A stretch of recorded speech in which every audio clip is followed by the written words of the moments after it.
Okay, testing, check, 1, 2, 3, 1, 2, 3. Okay, hello everybody.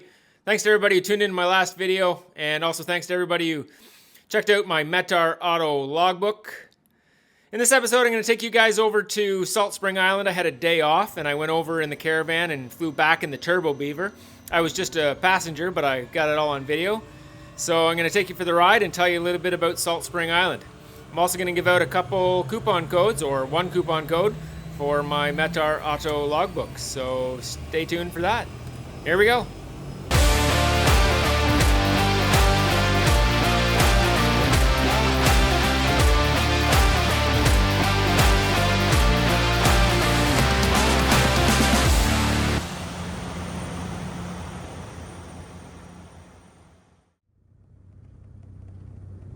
So as I mentioned in my last video, I worked for seaplanes last season. I flew the Cessna Caravan.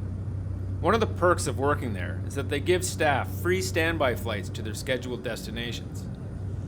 So one day, my wife and I took advantage of the opportunity and jumped aboard a flight to Saltspring Island for the day. We went over in the Caravan and flew back in the turbine deHavilland Beaver. There's a pretty strict set of rules when leaving the river just south of YVR. The river's just 0.6 of a mile south of runway 26 left, 08 right. Pretty busy job for the tower controllers, as they have essentially 3 runways to deal with if you include the river. 4 if you include runway 1331. Departures from the Fraser River are to maintain 500 feet, while arrivals are to maintain 300 feet. This is for seaplanes. All of this information can be found on the back of the VTA, the VFR Terminal Area Chart. Sear has a small base in Ganges Harbor. This is the main harbor on the island. They have daily flights here from YVR and also from downtown Vancouver. Some of you watching this video are probably interested in becoming seaplane pilots. If you want a job flying seaplanes on the west coast of Vancouver, you're going to need about 500 float hours to be hired on the Beaver and about 1,000 float hours to be hired for the Caravan. These numbers likely have some flexibility. Your total time will play a factor, as will any previous Beaver or Caravan time. Even wheeled Caravan time is valuable.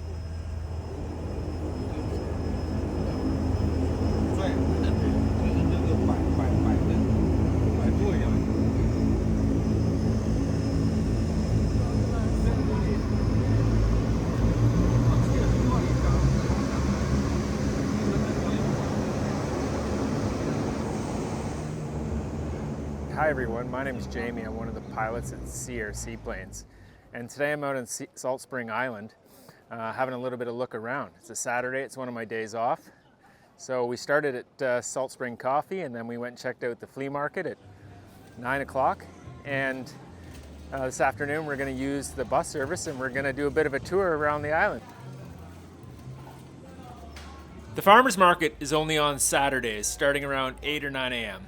and runs from about April to October. And this would run You can pick yourself up some locally crafted cider, some hippie soap, and some organic food. There's also lots of local artists selling some of their work. If you want to grab a beer, you can certainly do that too. Here's the Beaver I'm going to fly back in.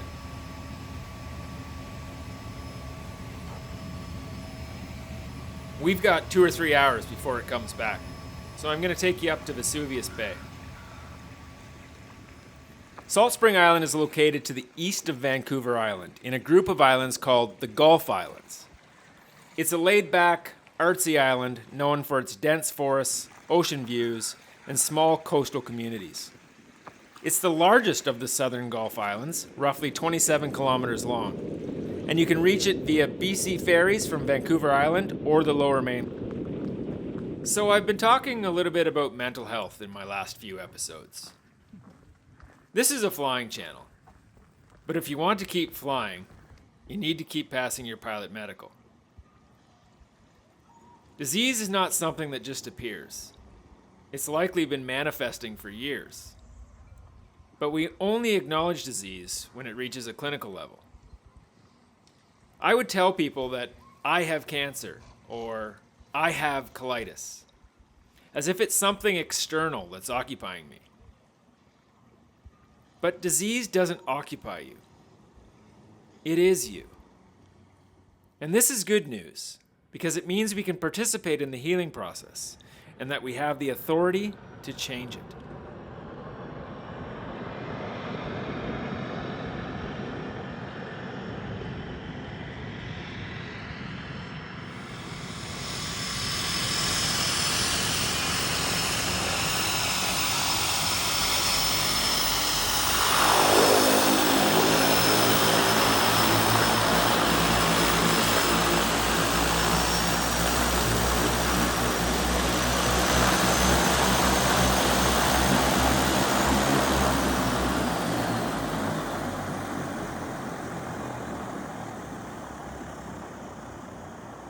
So this is the deHavilland Beaver I'm going to fly back in today. It's a turbine beaver, referred to as the Turbo Beaver around sea air. It runs a Pratt & Whitney turboprop engine. The original piston engine in the Beaver is supercharged, not turbocharged.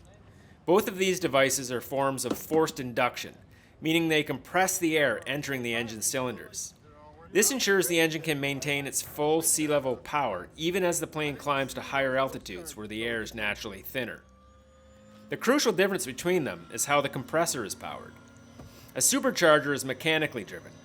This means the supercharger draws a small amount of power directly from the engine, but in return, it provides instantaneous boost and immediate throttle response across the entire RPM range. In contrast, a turbocharger is driven by a turbine that spins using the engine's hot exhaust gases.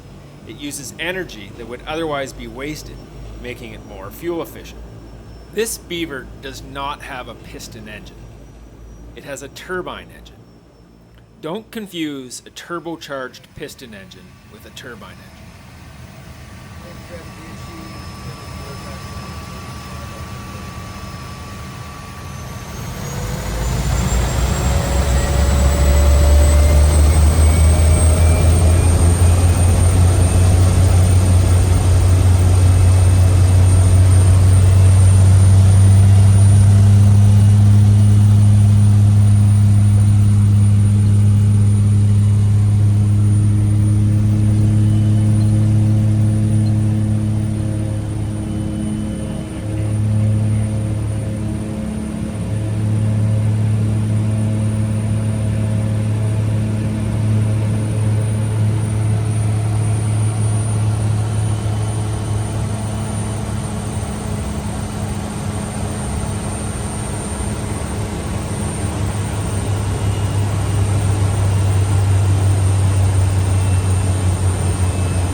everybody. So that was the end of our day at Salt Spring. Went over in the Caravan, came back in the Turbo Beaver, which is real cool. Back on the dock here in Richmond. Just a beautiful evening. Good day off and back to work tomorrow.